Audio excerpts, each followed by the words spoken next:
Welcome to Word on the Beach, Green Street Advisors' monthly market insights for September 2010. Joining me via video conference from Green Street Advisors' Newport Beach headquarters is Cedric Lachance. Cedric focuses on the mall sector and he's here to give us a view as to what's going on in that sector. Can you start by characterizing the current economic environment and what impact that has on the mall sector? So in the mall sector, the main drivers of value and cash flows are tenant sales. And tenant sales are driven primarily by changes in disposable income, by changes in personal net worth, and by the savings rate. When you look at all three put together, it really seems like we're in an environment that will result in a slow pace of sales growth over the next few years.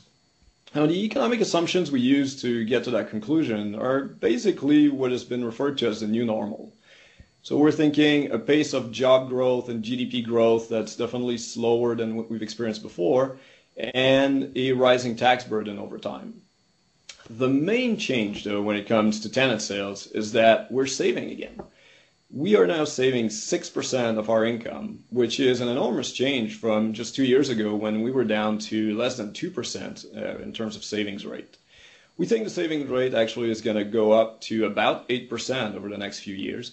And what it's going to do is going to reduce the pace at which sales can grow over time. So how will that sales environment impact performance of mall REITs? Well, the sales environment we forecast is roughly a growth of 1 to 2% annually over the next few years after a bounce of 4 to 5% this year.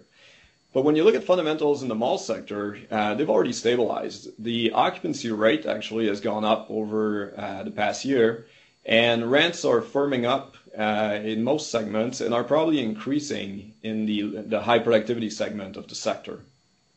The real important silver lining that has occurred in the credit crisis is that development has been halted. We have basically no new supply for a number of years in the mall sector. And what it does is, obviously, it will support an improvement in fundamentals over the next few years. Okay, so given your outlook for the next 3 to 5 years, who are going to be the winners in your opinion in the mall sector? Well, when I have an environment of slow economic gains and of basically no net new supply, and more importantly, an environment where retailers are truly focused on profitability rather than expansion. And I think in a scenario like that, the high productivity malls are those that are going to benefit the most. By high productivity, we mean a mall that does about $400 per square foot or more than that.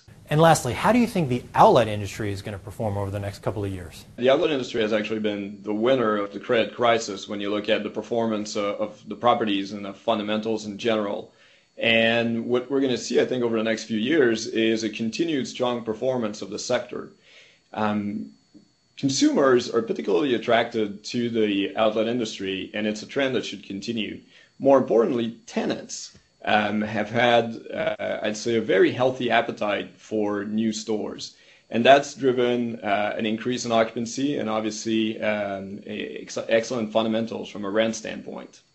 Now, of course, with a positive operating environment, what comes is two things: development and more competitors.